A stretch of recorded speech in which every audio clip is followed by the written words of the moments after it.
challenge rating solves a problem that old D&D wasn't really trying to solve. And that's the first thing to get straight, okay? In BX, the question usually isn't, can this party beat this monster in a straight up fight? The real question is, did the players have enough information to make a smart choice before things went sideways? And that's a very different way to run the game. Once that clicks, a lot of old school play starts making a whole lot more sense. Now, a lot of modern DMs are trained to think that encounter balance is what keeps the game from flying off the rails. You pick monsters for the party's level, you aim for the right difficulty, and as a fight goes badly, it can feel like the setup itself was wrong. Old school D&D doesn't really assume that. It assumes the world is the world. The dungeon has what the dungeon has. The wilderness has what the wilderness has. The party is expected to explore the world, read the signs, take risks, and sometimes decide that this is not the room to kick open right now. Now, that does not mean a referee is supposed to be arbitrary. It does not mean every third room should be a surprise funeral. It means fairness comes from somewhere else, not from calibrated fights, from telegraphed danger, meaningful choice, and room to react.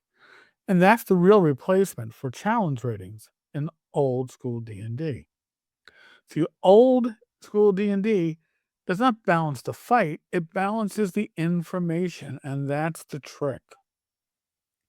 If there's an ogre on level 1, the answer is not automatically, well, I guess I should swap it out for 2 goblins because the party is first level. They'll never be able to handle that. The better question is, what tells the players this is a bad idea before initiative gets rolled? Maybe the corridor has huge muddy footprints. Maybe there's a door hanging half off its hinges. Maybe they find a dead mercenary with his armor punched in. Maybe they hear something heavy moving in the dark, dragging across stone. So now the players have something to work with. They can back off, they can listen, they can spike the door, they can lure it out, they can set up an ambush, or they can come back later. They can even try talking first, depending on what they're dealing with. That's old school play right there. Not balanced combat, but informed risk. That idea gets carried by a handful of things. First, monsters are placed by world logic. They're where they make sense. That helps the world feel real. And it also teaches players that the dungeon is not a custom tailored ride for their exact level. Once they understand that, they start taking the environment seriously. Second, you telegraph danger. By the way, there's a whole video on that. I'll include it in the link in the show notes. With telegraphing danger, that's a big one. If the threat is serious, the players should usually be able to smell trouble before they've already in the blender, right? Not with a giant neon sign. You don't need to announce, warning, this encounter is above your pay grade. No, you let the fiction do the work. Big predators leave big signs. Organized enemies leave organized signs. Undead make a place feel wrong in a way that goblins usually don't. If the world is dangerous, that danger should leave a mark. Players need real options. A dangerous encounter with no way out is not tension, it's just a trap. The party needs room to retreat, negotiate, bypass, set up a trap themselves, make a plan, or just say, yeah, not today. The whole point is that not every problem is supposed to be solved by charging forward with steel in hand. Also, remember, reaction and morale matter. This is what, by the way, another video on that. I'll also link it. This is one of the old school pressure valves people forget all the time. The monster does not always attack on sight. It may be hungry, wary, territorial, exhausted, braggable, curious. Heck, it might already be wounded.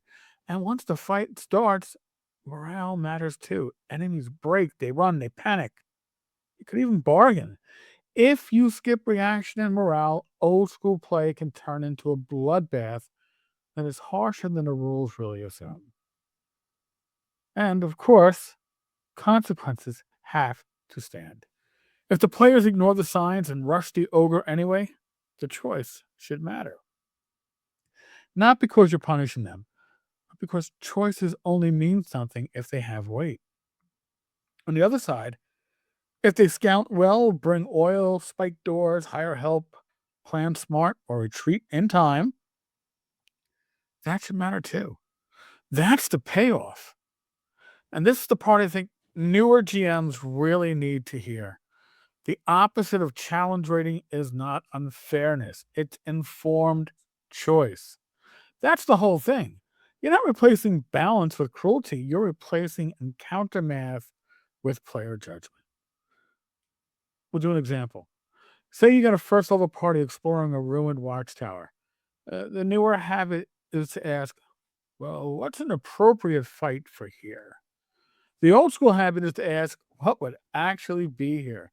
So you decide an ogre has moved into the lower storeroom. Now, if you run that badly, it's a mess. The party opens the door, the ogre is 10 feet away, initiative gets rolled, and somebody gets flattened before players even know what kind of room they've walked into. That's not refereeing. Okay, that's not being a game master. That's a gotcha. So instead, you see the place. Outside the tower, the brush is crushed flat and a broad trail. Inside, the party finds gnawed bones that are definitely not from rats. Near the stairs, there's that smell of wet hide and spoiled meat. The storeroom door is split and scarred like something huge never bothers with the handle. Now the party has information. Maybe the thief listens at the door. Maybe the dwarf checks for tracks. Maybe they mark the room on the map and decide they can come back later. Maybe they hammer spikes into the frame and make noise on purpose to pull their thing into a worse position. Maybe they talk through the door. Maybe they dump oil on the threshold. Maybe they leave. All of that, all of that is play. And that's the point. The encounter got interesting before combat even started. And if they do push it, reaction still matters. Maybe the ogre was angry. Maybe he was hungry and willing to trade. Maybe if it takes a solid hit, to fail morale and then crashes through another passage. You don't need CR to make that room work. You need signs, options, consequences. So here's your quick index card version. You can fill it out, leave it at your table, pass it to your players if they're new to old school gaming. But why is this here? Place the threat by world logic, not party level. How will the players know it's dangerous? Give them 2 or 3 clear signs in the fiction. What choices do they have besides charging in? Retreat, negotiate, bypass, prepare, set up a trap, come back later. The options are nearly endless. Am I using reaction and morale? Not every encounter starts or ends in a fight to the death. If they ignore the signs, will the consequences be real? Yes, they better be. Choices need weight, good or bad. Your rule of thumb: don't balance the monster, balance the information because that's the tool. And honestly, if a GM comes over from 5e and starts using just that one card, encounter design changes fast. Where people get this wrong is pretty simple. They hear, oh, well, no challenge ratings. And it turns into a surprise the players with impossible fights. That's not it. Please. If every threat arrives with no warning and no way out, players stop making choices and start feeling like the hostages.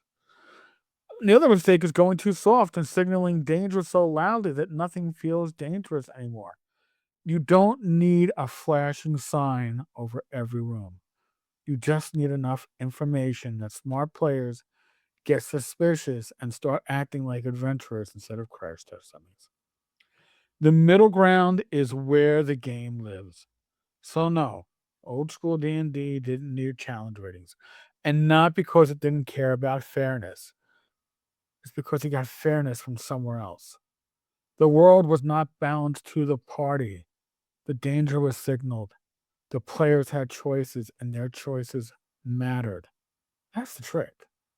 So, next session, instead of asking, is this encounter balanced? Ask, have I given the players enough information to make a real decision? That one question will do more for your game than a pile of encounter math ever will. Subscribe if you want more table-ready BX and OSR tools. And if you're a member, thank you for keeping the lights on at the tavern. Drop a comment and tell me what monster teaches this lesson best at the table. Ogre, troll, owlbear, or something nastier. Thank you, and God bless.